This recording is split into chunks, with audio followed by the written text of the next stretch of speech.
Many people think that spiritual understanding comes only through study or long hours of sitting in silence. But the truth is, deep insight can appear in the middle of our most ordinary tasks. When I was young, I often helped clean the temple. I didn't enjoy it. I thought it was just a chore. But an older monk once said to me, "The floor does not need you. You need the floor." At first I didn't understand, but over time I saw his meaning. When we do simple tasks, like cleaning, cooking, or walking, they show us something about ourselves. If we feel rushed, the task shows us our hurry. If we feel angry, the task shows our tension. If we are calm, it reflects that too. These daily activities are like mirrors. They don't lie. Think about sweeping. The broom only moves because you do. The floor becomes clean because of your effort. No one thanks you, and still, the work is done. You start to see the value of effort without reward. That is a quiet kind of wisdom. You don't need a special place or time to grow. You only need to be present in what you're doing. The world will teach you through each dish you wash, each step you take, each corner you dust.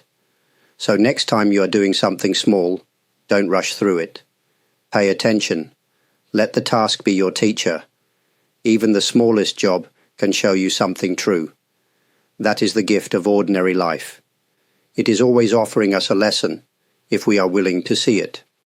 We walk every day, from the bed to the bathroom, from the car to the store. Most of the time, we don't even notice we're walking.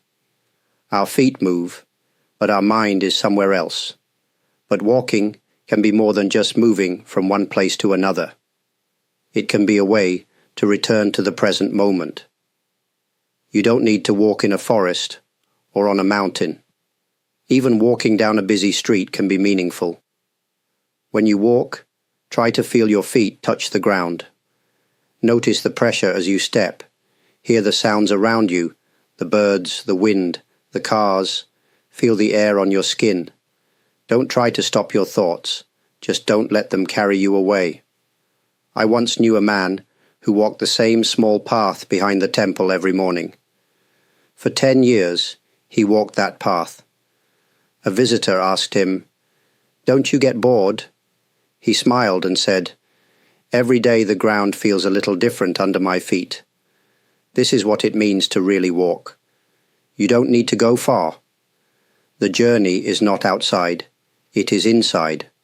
With each step, you can notice your mood, your thoughts, your body. Sometimes your legs are heavy, sometimes your chest feels light. These are small truths, but they help us understand ourselves. We often search for peace in special places, but peace can begin with one step, right where you are. So tomorrow, when you walk to your kitchen or your car, try walking like it's your first time. Let each step bring you home. Many people do not enjoy washing dishes. They see it as a boring task, something to finish quickly. But this small act can show us something deep, if we pay attention. When I was a young monk, I once asked, "Why do we wash dishes by hand when we have a machine?" The head monk replied, "A machine cleans plates, but washing by hand can clean the heart." At first I thought it was just a saying, but over time I began to understand. When we wash dishes slowly, with care, something happens inside us. We notice the feel of the water, the warmth of the bowl, the smooth surface of the plate. Each movement becomes simple and gentle. Our breath becomes steady. Our thoughts become quiet. If your mind is full of worry, the soap slips from your hand. You might break a cup. But if you stay with the task, calmly, the work becomes smooth. You start to feel a kind of peace, not from finishing the job, but from being with the job. Many people wait for a special moment to feel calm, but the dish in front of you is already enough. It doesn't matter if it is old or new, dirty or clean. What matters is how you meet it. We all have small duties every day. Washing dishes, folding laundry, sweeping the floor. These are not just chores, they are invitations. They invite us to slow down, to soften, to return to ourselves. So next time you stand at the sink, don't rush. Just wash. And in that washing, let your heart become clear again. After laundry is dry, most people just fold it quickly or toss it into a drawer. It feels like a small, unimportant task, but even folding clothes can show us something meaningful. Long ago at the temple, I watched an older monk fold his robe. He folded each corner slowly, with both hands. His movements were careful and full of respect. I asked him, "Why so slow? It's just cloth." He said, "When I fold my robe, I fold my thoughts." This stayed with me. When we fold clothes with care, we also settle our own energy. Our breathing slows, our attention returns. The shirt is no longer just a shirt. It becomes something we hold with care. The way we treat the cloth reflects how we treat ourselves and others. Sometimes, when our minds feel messy, we look for something big to change. But even a small act, like folding a towel neatly, can bring a little order to the inside as well. There is also a quiet beauty in seeing clothes freshly folded and placed where they belong.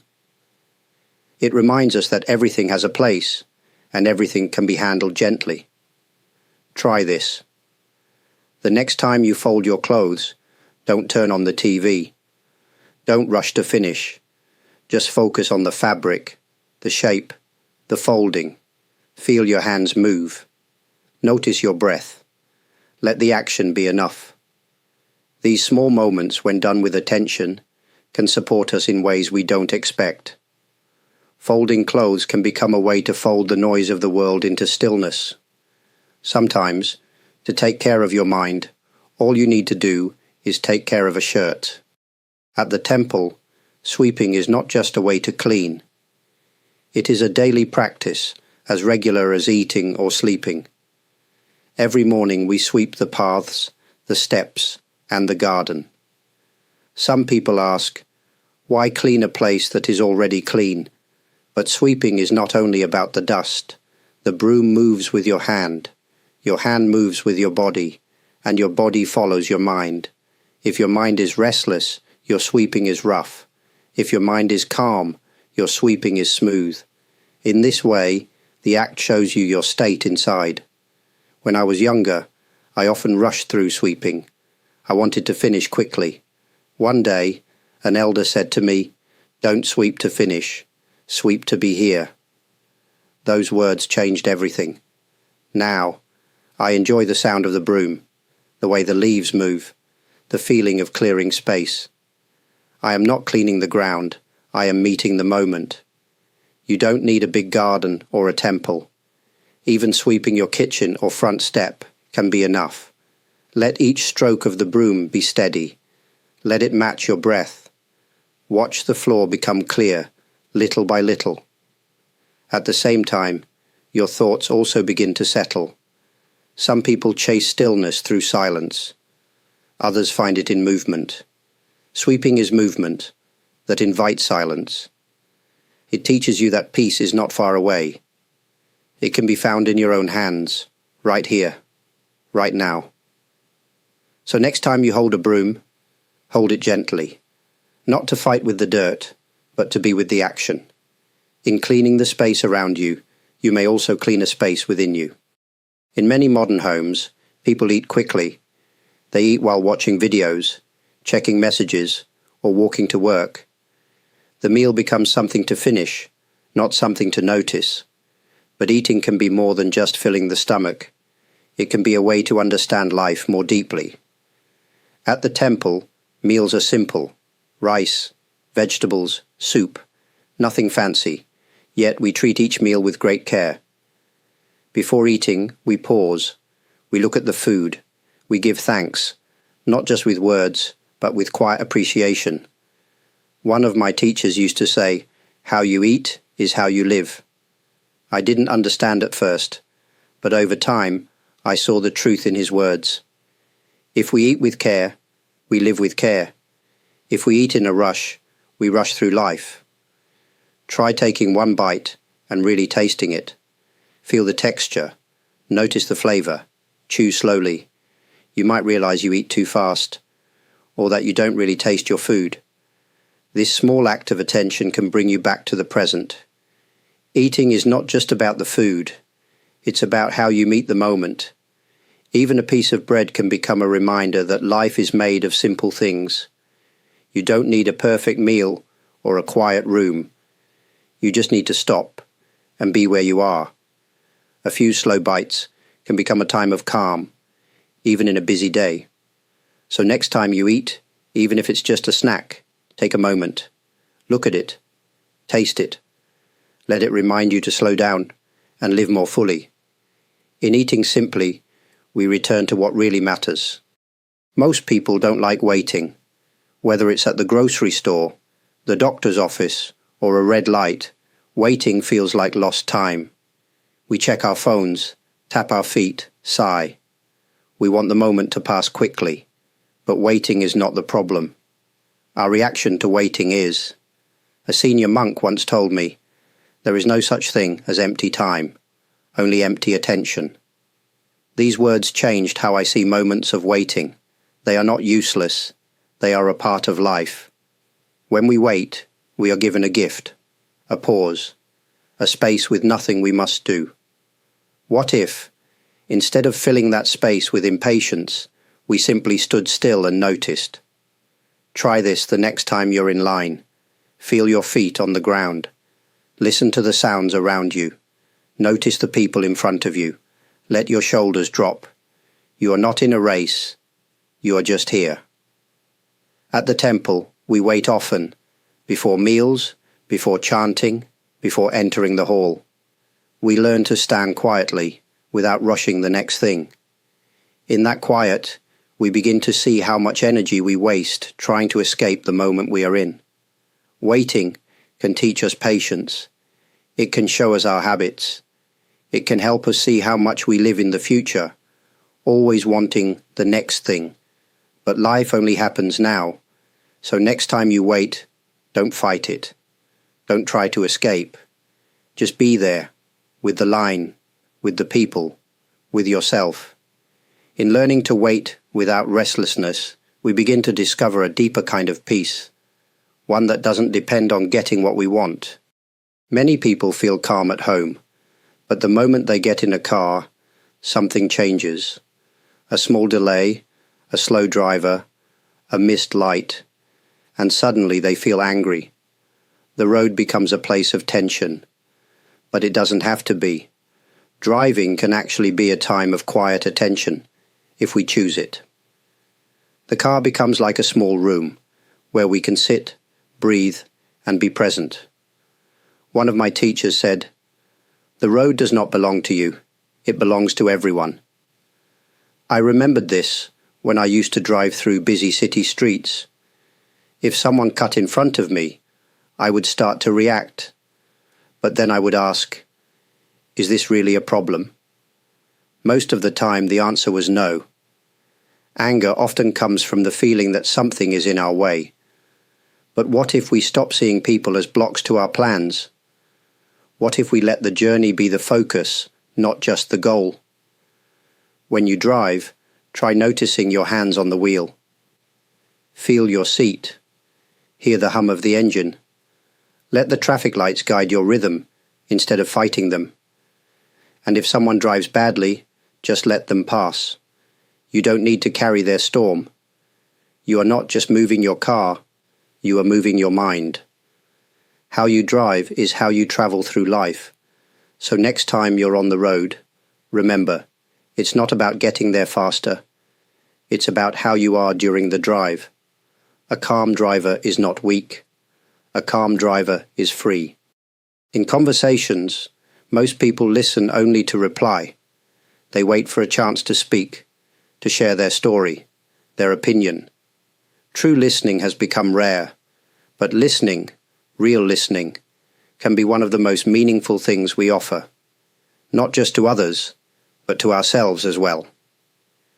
I remember a time when a young monk came to me with many worries. I didn't say much, I just sat and listened. After a while he said, "Thank you. I feel lighter. I hadn't given advice. I had only given my full attention. When we truly listen, we don't need to fix the problem. We don't need to agree or disagree. We just need to be present, without preparing our response. This creates a space where the other person can relax. In that space, something soft begins to open. Try this the next time someone speaks to you. Don't plan what you will say next. Don't interrupt. Just hear their words. Notice their tone. Let their feelings reach you. Even a short moment of real listening can build trust and connection. And this doesn't only apply to others. You can also listen to yourself. Sometimes we speak to ourselves all day long, judging, planning, worrying, but underneath all that noise, there's a quiet voice. It doesn't shout. It waits. To hear it, we must become still. Listening is not passive. It is an active form of attention. It shows care. It shows presence. So next time you're in a conversation, pause. Let silence be part of the exchange. You might find that in saying less, you hear more. And in hearing more, you begin to understand more about others and about your own heart. We often look for meaning in big events, special moments, or great achievements. But sometimes the most sacred things are quiet, small, and close to us. A cup placed carefully on a shelf. A chair pushed in after standing. A window opened to let in morning light. These are not great actions in the eyes of the world, but they carry a quiet depth. In the temple, daily life is filled with such actions, not because we must, but because each one connects us to the present moment. When we do small things with full attention, they stop being just tasks. They become part of something greater. You don't need to change your whole life to find meaning. You don't need to travel far or seek special knowledge. You already have what you need. The way you make your bed, the way you greet someone, the way you walk from room to room, these are the steps of a gentle, honest life. Sacredness is not something we add. It is something we notice. I'm deeply grateful that you've taken the time to walk through these reflections with me. If these words have brought even a small moment of stillness or warmth to your day, that brings me joy. Thank you to everyone who supports this channel with your kind likes, thoughtful comments, and continued presence. I also warmly thank those who have chosen to join as members or send a super thanks. Your quiet encouragement helps these messages reach more hearts. If you wish to hear more in the future, you're always welcome to follow this channel. Whenever you return, I'll be here, sharing these small, simple steps that lead us gently inward. May your everyday life continue to reveal what is already sacred.